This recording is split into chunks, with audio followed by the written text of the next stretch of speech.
ಜನವರಿ 16, 2025ರಂದು ಬೆಳಗ್ಗೆ 10 ನಮ್ಮ Bidar ಸಿಟಿಯಲ್ಲಿರುವ SBI bank ಎದುರು ATM ಕಡೆ ಒಂದು ಡಕೈಟಿ ಕಮ್ ಮರ್ಡರ್ ಕೇಸು ದಾಖಲೆ ಆಗಿದೆ. ಸುಮಾರು ಮಾರ್ನಿಂಗ್ 10:30ಗೆ ಇಬ್ಬರು ಅಪರಿಚಿತರು ಹೆಲ್ಮೆಟ್ ಹಾಕೊಂಡು ಬಂದು ಅಲ್ಲೇ ಇದ್ದ ಒಂದು ATM ವ್ಯಾನ್ ಮೇಲೆ ಹಲ್ಲೆ ಮಾಡಿ, ಅಲ್ಲಿದ್ದ ಇಬ್ಬರು ಸೆಕ್ಯೂರಿಟಿ ಗಾರ್ಡ್ಗಳ ಮೇಲೆ ಹಲ್ಲೆ ಮಾಡಿ, ಕ್ಯಾಶ್ ತುಂಬುತ್ತಿರುವ ಸಂದರ್ಭದಲ್ಲಿ ಡಬ್ಬಿಯನ್ನು ಕಸ್ಕೊಂಡು ಒಬ್ಬರನ್ನ ಫ್ಯಾಟಲ್ಲಿ ಇಂಜೂರಿ ಮಾಡಿ ಇನ್ನೊಬ್ಬರಿಗೆ 307 ಇಂಜುರಿ ಆಗಿಬಿಟ್ಟು ಅಲ್ಲಿಂದ ಒಟ್ಟು 83 lakhs ತುಂಬಿದ್ದ ಒಂದು ಡಬ್ಬಿಯನ್ನು ತಗೊಂಡು ಬೈಕ್ ಮೇಲೆ ಪರಾರಿಯಾಗಿದ್ದ ಒಂದು ಕೇಸ್ ನಮ್ಮಲ್ಲಿ ದಾಖಲೆ ಆಗಿದೆ ಲಾಸ್ಟ್ ಇಯರ್. ನಾವು murder cum dacoity and arms act ಅಡಿಯಲ್ಲಿ ಕೇಸ್ ದಾಖಲಿಸಿಕೊಂಡು ವಿಚಾರಣೆಯನ್ನು ಮುಂದುವರಿಸಿದ್ದೇವೆ. CCTV ಫುಟೇಜಸ್ ನೋಡ್ಕೊಳ್ತಾ ಹೋದ ಬೀದರ್ ಸಿಟಿ ಯಾವ ರೀತಿ ಅವರು ಎಕ್ಸಿಟ್ ಆಗಿ ಹೋಗಿದ್ದಾರೆ ಅನ್ನೋದನ್ನು ನಾವು ನೋಡಿಕೊಂಡು ಹೋಗುವಾಗ ಅದೇ ದಿನ ಹೈದರಾಬಾದ್ ಅಫ್ಜಲ್ಗಂಜ್ ಏರಿಯಾದಲ್ಲಿ ಒಂದು ಟ್ರಾವೆಲ್ ಏಜೆನ್ಸಿ ಮುಂದೆ ಇಬ್ಬರು ಅಪರಿಚಿತರು ಫೈರಿಂಗ್ ಮಾಡಿದ್ದಾರಂತ ನಮ್ಮ ಸಿಬ್ಬಂದಿಗಳು ನಮ್ಗೆ ಅಲ್ಲಿಂದ ಕಾಲ್ ಮಾಡಿರ್ತಾರೆ. ಅದು ಛತ್ತೀಸ್ಗಢ ರಾಯಪುರ ಹೋಗೋ ಒಂದು ಬಸ್ಸಲ್ಲಿ ನಮ್ಮ ಸಿಬ್ಬಂದಿಗಳು ಇಬ್ಬರು ಕುಳಿತುಕೊಂಡು ಕ್ರೈಮ್ ಸ್ಟಾಫು ಸಮನ್ಸ್ ಜಾರಿ ಮಾಡಬೇಕಂತ ಹೋಗ್ತಾ ಇರುವಾಗ ಅವ್ರ ಕಣ್ಮುಂದೆ ಈ ಘಟನೆ ನಡೆದಿದ್ದಾಗ ಆ ಇಬ್ಬರನ್ನ ನಮ್ಮ ಸ್ಟಾಫು ಚೇಸ್ ಮಾಡಿದ್ದಾರೆ. ಆದರೆ ಪಬ್ಲಿಕ್ಕಲ್ಲಿ ಅವರು ಮಿಸ್ ಆಗಿಬಿಟ್ಟು ಅಲ್ಲಿಂದ ಪರಾರಿ ಆಗಿದೆ, ಅದೇ ದಿನ ಆಗಿರ್ತಾರೆ. ನಾವು ತಕ್ಷಣ ಹೈದರಾಬಾದ್ ಸಿಟಿ ಪೊಲೀಸರು ಅಫ್ಜಲ್ಗಂಜ್ ಪೊಲೀಸ್ ಸ್ಟೇಷನ್ ಅವರಿಗೆ ಮಾಹಿತಿ ತಿಳಿಸಿ ಅವರ ಸಹಾಯವನ್ನು ಪಡೆದು ಇಡೀ ನೈಟ್ ನಾವು ರೆಕ್ಕೆಯನ್ನ ನಿರ್ವಹಣೆ ಮಾಡಿದ್ದೇವೆ. ಆದರೆ ಆರೋಪಿಗಳಲ್ಲಿಂದ ತಪ್ಪಿಸ್ಕೊಂಡು ಹೋಗಿರ್ತಾರೆ, ಸಿಕ್ಕಿರುವುದಿಲ್ಲ. ಬಟ್ ಹೈದರಾಬಾದಲ್ಲಿ ಬಿಟ್ಟಿದ್ದ ಒಂದು ಬೈಕ್ ಆಧಾರಿತವಾಗಿ ಆ ಬೈಕು ನಮ್ಮ ಘಟನೆಯಲ್ಲಿ ಯೂಸ್ ಮಾಡಿದ್ದ ಬೈಕ್ ಕೂಡ ಒಂದೇ ಅಂತ ಪತ್ತೆ ಹಚ್ಚಿ ನಾವು ಈ ಬೈಕ್ ಮೂಲಗಳನ್ನು ತಿಳ್ಕೊಂಡಿದ್ದಾಗ ಬಿಹಾರ್ ವೈಶಾಲಿ ಡಿಸ್ಟ್ರಿಕ್ಟ್ ಒಂದು ಫೈನಾನ್ಸ್ ಕಂಪನಿಯಿಂದ ಲೋನ್ ಪಡೆದು ಈ ಬೈಕನ್ನು ಪರ್ಚೇಸ್ ಮಾಡಿದ್ದಾರೆ ಅಂತ ನಮಗೆ ಗೊತ್ತಿರ್ತದೆ. ಯಾವ ವ್ಯಕ್ತಿ ಪರ್ಚೇಸ್ ಮಾಡಿದ್ದಾರೆ ಅಂತ ನಾವು ವಿಚಾರಿಸಿ ಆ ವ್ಯಕ್ತಿಯನ್ನ ಇಂಟರಾಗೇಷನ್ ಮಾಡಿದ್ದಾಗ ಇಬ್ಬರ ಹೆಸರು ಹೇಳಿರ್ತಾನೆ, ಇಂಥ ವ್ಯಕ್ತಿಗಳಿಗೆ ನಾವು ಬೈಕ್ ಕೊಟ್ಟಿದ್ದೇವಂತ. ಆ ಇಬ್ಬರು ಆರೋಪಿಗಳ ಹಿನ್ನೆಲೆಯನ್ನು ನಾವು ನೋಡಬೇಕಂತ ಪ್ರಯತ್ನ ಮಾಡಿದ್ದಾಗ UP STF, Uttar Pradesh STF ನಮಗೆ ಇಬ್ಬರ ಹೆಸರುಗಳು ಪ್ಲಸ್ ಫೋಟೋಸ್ ಅನ್ನು ಕೊಟ್ಟಿರ್ತಾರೆ. ಅದನ್ನು ನಾವು ಹೈದರಾಬಾದಲ್ಲಿ ಸಿಕ್ಕಿದ ಫುಟೇಜ್ಗೆ ನಾವು ಕಂಪೇರ್ ಮಾಡಿ ನೋಡಿದ್ದಾಗ ಇಬ್ಬರು ಒಂದೇ ಅಂತ ಗೊತ್ತಾಗಿ ಹೈದರಾಬಾದಲ್ಲಿ ಯಾವ ಬಸ್ ಈ ಕ್ಲೀನರ್ ಮೇಲೆ ಹಲ್ಲೆ ಮಾಡಿದ್ದಾರೋ ಅವನ ಕಡೆ ಕೂಡ ನಾವು ಹೋಗಿ ಕ್ರಾಸ್ ವೆರಿಫಿಕೇಶನ್ ಮಾಡಿದ್ದಾಗ ಈ ಇಬ್ಬರು ಆ ಇಬ್ಬರು ಒಂದೇ ಅಂತ ಗೊತ್ತಾಗಿ ಅವರ ವಿಳಾಸ ಡೀಟೇಲ್ಸ್ ಎಲ್ಲ ತಿಳ್ಕೊಂಡು ನಾವು ಅವರನ್ನು ದಸ್ತಗಿರಿ ಮಾಡೋಕ್ಕೆ ನಾವು ವಿತಿನ್ 3 days ಕಾರ್ಯಾಚರಣೆಯನ್ನು ನಡೆಸಿ ಇಲ್ಲಿಂದ ಒಂದು ದೊಡ್ಡ ಮಟ್ಟದಲ್ಲಿ ತಂಡವನ್ನು ನಾವು ಬಿಹಾರಕ್ಕೆ ಕಳಿಸಿಕೊಟ್ಟಿರ್ತೇವೆ ಮಾನ್ಯ DIG ಸಾಹೇಬ್ರ ನಿರ್ದೇಶನದಂತೆ. ಆದರೆ ಹೈದರಾಬಾದ್ ಟ್ರಾವೆಲ್ ಏಜೆನ್ಸಿ ಕಡೆ ಸಿಕ್ಕಿರುವ CCTV ಫುಟೇಜಸ್ಸು ಮಾಧ್ಯಮ ಮುಖಾಂತರ ಆರೋಪಿ ಕುಟುಂಬಸ್ಥರಿಗೆ ಗೊತ್ತಾಗಿದೆ ಅಂತ ನಮ್ಮ ನೆಕ್ಸ್ಟ್ ಇನ್ವೆಸ್ಟಿಗೇಷನಲ್ಲಿ ನಮ್ಗೆ ಗೊತ್ತಿರುತ್ತದೆ.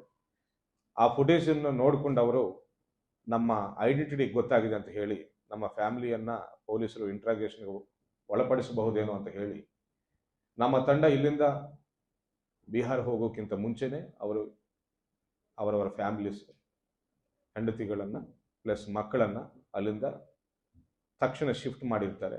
ಸೊ ನಾವಲ್ಲಿ ಹೋಗಿ ಆಪರೇಷನ್ ಮಾಡಿದ್ರೂ ಸಹ ಆ ಟೈಮ್ಗೆ ನಮಗೆ ಅವರು ಸಿಕ್ಕಿರಲಿಲ್ಲ. ಲಾಸ್ಟ್ ಇಯರ್ ಜನವರಿದಲ್ಲಿ ಅಲ್ಲೇ ನಮ್ಮ ಟೀಮ್ ಎಲ್ಲರೂ ಕ್ಯಾಂಪ್ ಮಾಡಿ ನೆಕ್ಸ್ಟ್ 1 ವೀಕಲ್ಲಿ ಇವರಿಗೆ ಯಾರ್ಯಾರು ತಪ್ಪಿಸ್ಕೊಂಡು ಹೋಗೋಕ್ಕೆ ಸಹಾಯ ಮಾಡಿದ್ದಾರೆ, ಇವರಿಗೆ ಯಾರು ಬೈಕ್ ಒದಗಿಸ್ಕೊಟ್ಟಿದ್ದಾರೆ, ಇವರಿಗೆ ಯಾರು ವೆಪನ್ಸ್ ಒದಗಿಸ್ಕೊಟ್ಟಿದ್ದಾರೆ ಅಂತ ತನಿಖೆ ಮಾಡಿ ಈ ಕೇಸಲ್ಲಿ ಲಾಸ್ಟ್ ಇಯರ್ ಫೆಬ್ರವರಿದಲ್ಲಿ ಹಾಗೂ ಲಾಸ್ಟ್ ಇಯರ್ ಮಾರ್ಚಲ್ಲಿ 4 ಆರೋಪಿಗಳನ್ನು ವಶಕ್ಕೆ ಪಡೆದಿದ್ದೇವೆ.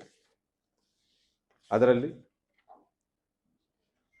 ನಿಹಾಲ್ ಅಲಿಯಾಸ್ ಚಮನ್, ಈಗ A2 ಆಗಿರುವ ಅಮ್ಮನ್ನ ಸ್ವಂತ ತಮ್ಮ ಆಗಿದ್ದಾನೆ.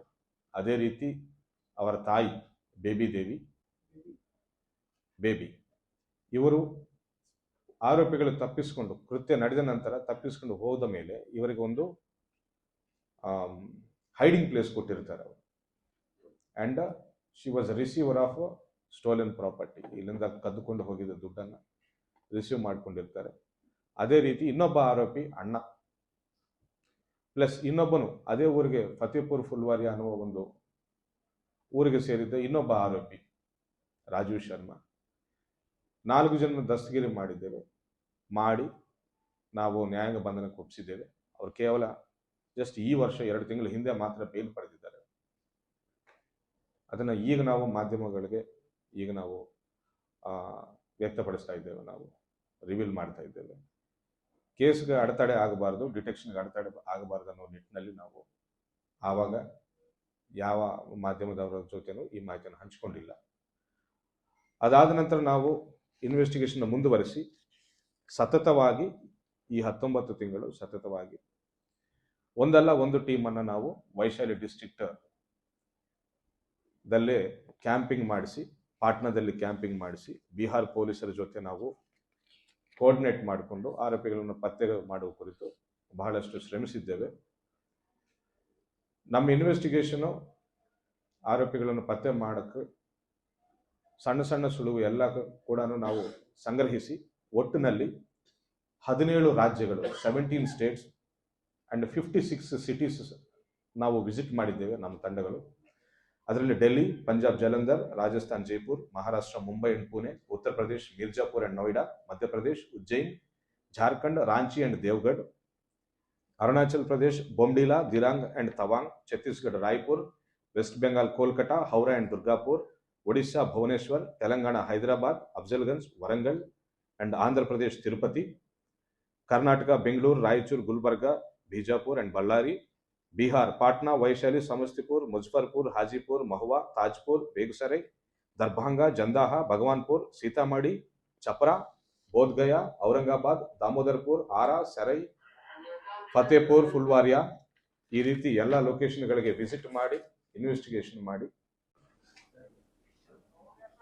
ಬಿಹಾರ ರಾಜ್ಯದ ವೈಶಾಲಿ ಜಿಲ್ಲೆಯಲ್ಲಿ ಕಾರ್ಯಾಚರಣೆ ನಡೆಸಿ ನಾವು 2 ಆರೋಪಿಗಳನ್ನು ವಶಕ್ಕೆ ಪಡೆದಿದ್ದೇವೆ. ಅದೇ ರೀತಿ ಒಟ್ಟು 74,251 CDRಗಳು IPDRಗಳನ್ನು ನಾವು ಪಡೆದು ಅನಲೈಸ್ ಮಾಡಿ ಟೆಕ್ನಿಕಲ್ಲಿ ಇವರನ್ನು ಹಿಡಿಯೋಕ್ಕೆ ನಾವು ಶ್ರಮಿಸಿದ್ದೇವೆ. 365 CCTV cameras all over India, Bihar ಆಗಲಿ, ಜಾರ್ಖಂಡ್ ಆಗಲಿ, ವೆಸ್ಟ್ ಬೆಂಗಾಲ್ ಆಗಲಿ, ಹೈದರಾಬಾದ್ ಆಗಲಿ, ನಮ್ಮ ಓನು ಜಿಲ್ಲೆಯಲ್ಲಾಗಲಿ ಒಟ್ಟಿನಲ್ಲಿ 365 CCTV cameras along toll plaza ಎಲ್ಲ ನಾವು ಸ್ಕ್ರೂಟ್ನಿ ಮಾಡಿದ್ದೇವೆ. ಅದೇ ರೀತಿ ನಮ್ಮ ಈ ಕಾರ್ಯಾಚರಣೆಯಲ್ಲಿ 4 ಹೆಬಿಯಸ್ ಕಾರ್ಪಸ್ಗಳನ್ನು ನಾವು ಫೇಸ್ ಮಾಡಿದ್ದೇವೆ. 4 ಆರೋಪಿಗಳನ್ನು ಕರ್ಕೊಂಡು ಬಂದು ನಮ್ಮ ಇಲ್ಲಿ ನ್ಯಾಯಾಂಗ ಬಂಧನಕ್ಕೆ